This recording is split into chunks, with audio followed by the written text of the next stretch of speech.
शुरुआत करते हैं। हाथरस की दलित बिटिया की मौत के बाद पूरे राज्य में बवाल मचा हुआ है। विपक्ष सरकार को घेरने में जुटी हुई है। कानून व्यवस्था को लेकर विपक्ष ने पूरे राज्य में कोहराम मचाया हुआ है। हाथरस में जो हुआ उससे ज्यादा भयानक, खौफनाक और हैवानियत भरा कुछ हो ही नहीं सकता। इससे बेहद मुश्किल घड़ी में जरूरत थी परिवार वालों के कभी ना बढ़ने वाली जख्म पर मरहम लगाने की, लेकिन मरहम नहीं लगाया गया। परिवार वालों का आरोप है कि उसे पुलिस पर भरोसा नहीं है। इस मामले की न्यायिक जांच होनी चाहिए और आरोपियों को फांसी की सजा मिलनी चाहिए। परिजनों का आरोप है कि पुलिस ने अपनी मर्जी से हैवानियत की शिकार लड़की का अंतिम संस्कार कर दिया। घर वाले गुहार लगाते रहे लेकिन उनकी गुहार नहीं सुनी गई। घर वाले अंतिम संस्कार नहीं करना चाहते थे। उनका कहना है कि रात में अंतिम संस्कार नहीं हो सकता, लेकिन पुलिस ने करीब 2:30 बजे रात को अंतिम संस्कार कर दिया। दिल्ली के सफदरगंज अस्पताल में मौत के बाद पुलिस शव को लेकर हाथरस पहुंची। उस वक्त रात के 12:45 हो रहे थे। वहीं एम्बुलेंस के पहुंचते ही लोगों ने विरोध प्रदर्शन शुरू कर दिया। नाराज ग्रामीण सड़क पर ही लेट गए। क्या महिला क्या पुरुष, हर किसी की पुलिस वालों ने नोकझोंक होने लगी। एसपी डीएम लड़की के बेबस पिता को अंतिम संस्कार के लिए समझाते रहे।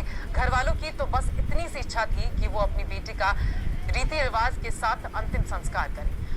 परिजन शव को अपने घर लेकर जाना चाहते थे। घर वालों ने कहा कि करीब 200 की संख्या में पुलिस वाले घर वालों की मांग ठुकराते हुए लाश को रात 2:20 पर अंतिम संस्कार के लिए ले आए। पुलिस वालों ने अंतिम संस्कार के वक्त घेरा बना लिया। किसी को चिता के पास जाने तक नहीं दिया गया। हाथरस जिले के चंदपा थाने के गांव में 14 सितंबर की सुबह 19 वर्षीय लड़की के साथ गैंगरेप की घटना को अंजाम दिया गया था। परिवार वालों का आरोप है कि सुबह 9:30 बजे से के करीब 4 दबंगों ने लड़की के साथ गैंगरेप और दरिंदगी की। घटना के 9 दिन बाद लड़की होश में आई तो इशारों से अपना दर्द बयां किया। पीड़िता को पहले अलीगढ़ में इलाज के लिए भर्ती कराया गया। वहां हालात बिगड़ते देखने पर उसे सफदरगंज अस्पताल दिल्ली में भेज दिया गया, लेकिन अफसोस यहां भी उस पीड़िता को बचाया नहीं जा सका और कल सुबह उस लड़की ने दम तोड़ दिया। हाथरस पुलिस 4 आरोपियों को गिरफ्तार कर अपनी पीठ थपथपा रही है। वो जबरदस्ती कर रहे थे हमसे। हमने बोला था कि हम अपनी बहन को सुबह करेंगे, क्योंकि अपने जो रीति रिवाज हिंदू रीति रिवाज के हिसाब से करेंगे। वो पर वो बहुत जल्दी कर रहे थे और वो जो उन्होंने दबाव भी बनाया था कि आपको करनी तो है पर अभी करने तो ठीक रहेगा। इसका जो 24 घंटा इसका जो बॉडी हो गई है, इसकी ख़राब हो रही बॉडी, आपको करना चाहिए। हमने बोला बस हमारी एक ही थी कि जो हम लोग करेंगे वो सुबह करेंगे, क्योंकि हमारे और कुछ भी जो परिजन हमारे जो रिश्तेदार हैं वो भी आएंगे।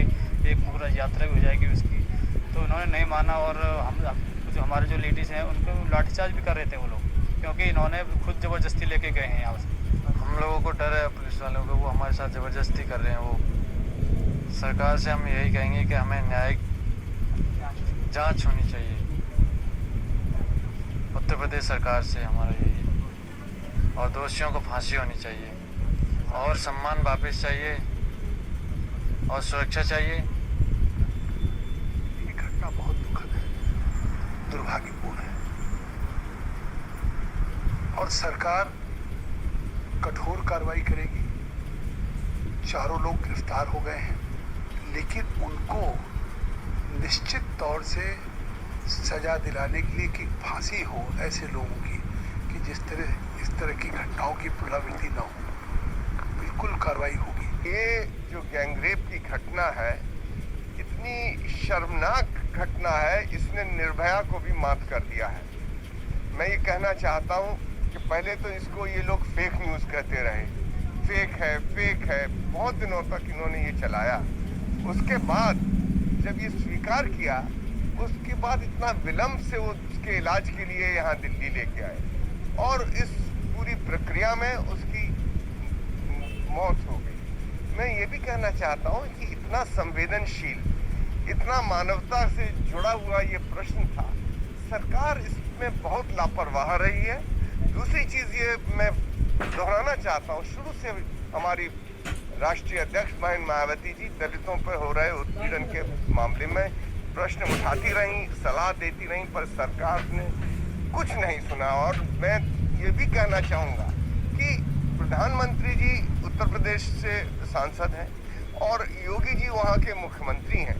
ये दोनों लोग हम लोगों के एक तरह से प्रदेश में गार्जियन हैं, और फिर भी इस प्रकार की घटनाएं घट रही हैं। क्या यही बेटी बचाओ बेटी पढ़ाओ प्रोग्राम है?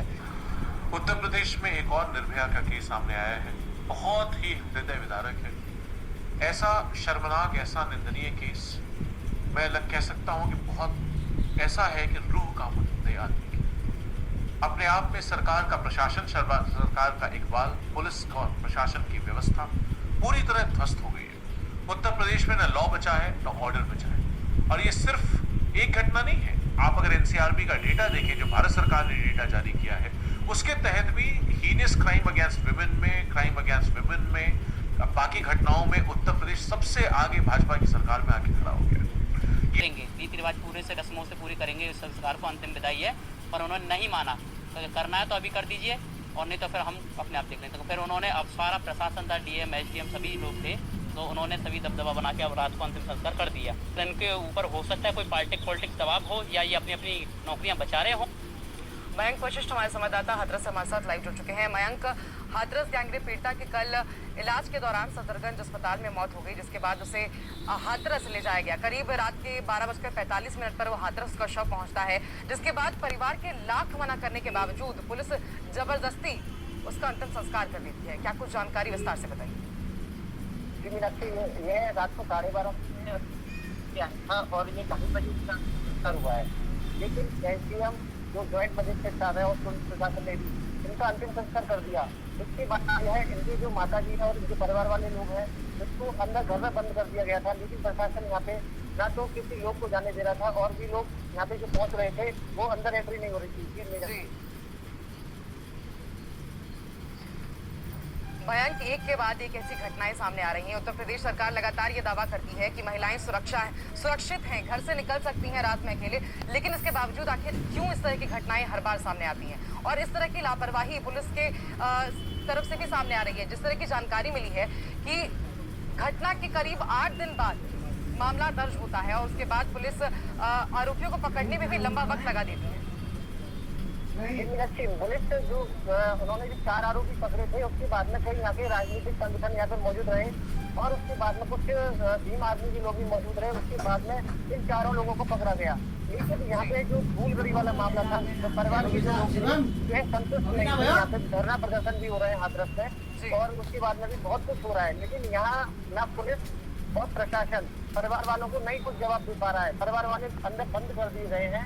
इन पर चल पा रहा है प्रशासन यहाँ पे डंडे भी मार रहा है, उससे उधर भी कर रहा है।